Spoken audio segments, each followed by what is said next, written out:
Leandro Trossard limped off for Belgium against Israel. The extent of the injury as yet hasn't come out. It's a bit unknown at the moment, but I mean, it's not obviously on the level of Odegaard being injured during one of the international breaks recently, but he's proven to be a pretty useful player. So it's certainly not welcome news, is it, for Arteta? It's a bit of a blow. Yeah, it's definitely not welcome news. As you said, we're still waiting to find out the extent of the injury. The early sort of signals from Belgium was it was more of an impact injury than a muscle injury. So the hope is it's nothing that's going to keep him out for too long. I mean, Trossard hasn't been in the best of form of recent weeks. There's been lots of Arsenal fans who don't think he should be getting the minutes that he has been getting with his performances. But, put that to one side. Obviously, he's still a very crucial member of the squad. You look at the amount of goals he scored last season. Arguably the best finisher in the squad, even though he's not in the best of forms right now. So you want him available, and he offers you a lot of versatility as well. You can play him on the left, you can play him centrally, deeper. There's so many different positions you can play Leo in. So he's a very handy member of this squad. So it is a blow. As I said, hopefully it's nothing too serious. And who knows, if he does miss a couple of weeks, it might even do him a bit of good. He can sort of sit back, reflect, sort of take stock a little bit and come back firing and ready to go, because his performances haven't been the best recently. He's definitely searching for a bit of confidence and a bit of form. So it might not actually be the worst timings, but I mean, Arsenal will want him back quickly, no doubt about that. And if he does miss a couple of games, obviously it's not something you wish upon any player, but it opens the door for other players potentially who haven't been getting much game time. Jesus is one of them. Sterling is one of them. And probably more so, the one Arsenal fans want to see more than any is Nwaneri getting a bit more game time. Again, we don't know how long Trossard's going to be out for, if he's going to miss any games or 1 or 2 games, but could that open the door? Could that give the chance for Arsenal fans to get what they want to see? With Ethan, I'd be surprised, to be honest. I think certainly, now that Martin Odegaard's back, I think the route for minutes to Ethan Nwaneri might be a little bit or even more tougher than it has been. I still look at Trossard mainly as its cover for the left-hand side for Martinelli, or cover to sort of play in that false 9 position that he's operated in very, very well for Arsenal. So I think Ethan, it's just a little bit different in terms of his minutes. So I think the people who might benefit from Trossard's absence more, like you said, Jesus potentially, who we've seen used out wide at times, but certainly Raheem Sterling is an opportunity maybe for him to get a bit of game time.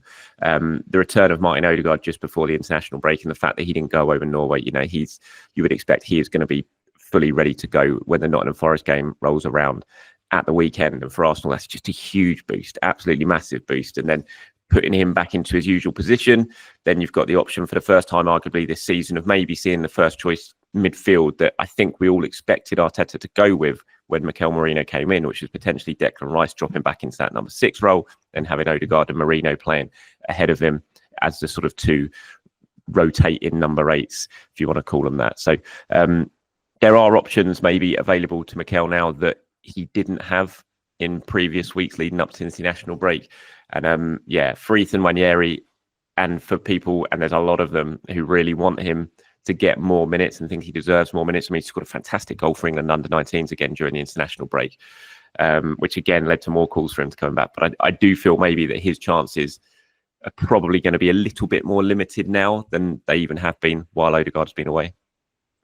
What do you think of Arteta's use of Nwaneri in general? Because obviously, as you say, there's huge clamour for him. People want to see him. I think that's normal for a young, exciting player. People want to give them minutes. But from a club point of view, you've got to be careful, haven't you, when he's 17 years old? And it reminds me maybe a little bit of maybe the Phil Foden situation at Man City, when there was such a huge clamour for him to be playing. He's so obviously a great talent, but Guardiola was very careful with him, and when he was 17, 18, very limited game time, and sort of eased him in, and we saw the benefits of that, particularly last season for Foden as he got better and better.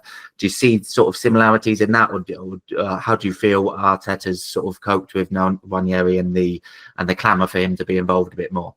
I definitely see similarities. I think that they are there for all to see in terms of how Foden was eased into the team and how Guardiola sort of pushed back against the clamour to get him involved more. I mean, I actually think Mikel's missed a bit of a trick with Ethan while Martin Odegaard was out.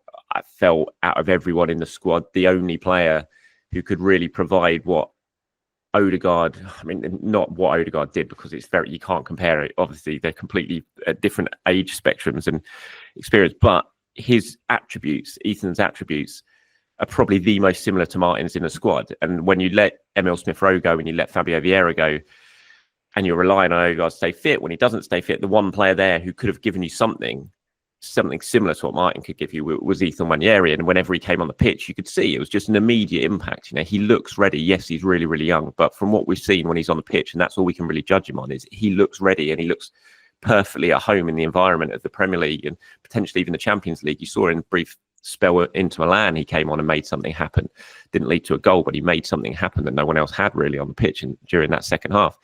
So I do look at it now and think, you know, Mikel's missed some opportunities that I can understand. Away at Man City, away at Spurs, you know, those sort of games, away at Chelsea, you're not really going to throw Ethan Nwaneri in from the start. But the home games against Leicester, Southampton, you know, he could have started one of those games. I don't think you need to go as kind of defensive minded maybe as Mikel did in those games. And there was an opportunity to start Ethan, and it was an opportunity that's obviously gone by now. And now that Martin's gone, you think it's going to be even more difficult for him. So I'm absolutely not saying he should be started every single game, and he has to be managed carefully, no doubt about that. But I do feel that there were opportunities to maybe give him that first Premier League start and just see what he could have done, because I just don't, from what we've seen, I don't think he would have been overawed by the situation at all. I think he would have handled it really well, and maybe provided Arsenal with that spark that they were really, really clearly missing when Odegaard was out.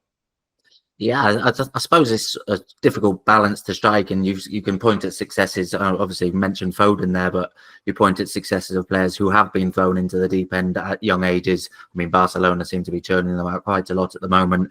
Probably, you know, Jude Bellingham you put in there, he was playing, you know, first team football for a big club regularly in his teenage years. So I suppose it depends case by case, and I suppose you just got to trust that Arteta sort of knows what, or certainly hope that he knows what is best for him in the long term. Yeah, you do. And you look around the Premier League right now and the sort of top clubs in the league, there's not many 17-year-olds who have been getting the minutes that Ethan Nwaneri has been getting this season. So he has been given opportunities. He is getting game time. To be honest, he's had more game time at the start of the season than I was expecting him to have. But I do feel maybe there was the opportunity to give him just a little bit more, because it just looks like he could have handled it. You know, I've not seen anything to suggest it would have harmed his development, and it would have been throwing him a little bit too early, because he just seems to say everything in his stride, and he comes on, he makes things happen, he wants the ball. Players absolutely trust to give him the ball, which is such a telltale sign. You know, they work with him every day in training. If they're happy to give him the ball in tight situations in a Premier League game, in a Champions League game, they know he's got the talent to handle it.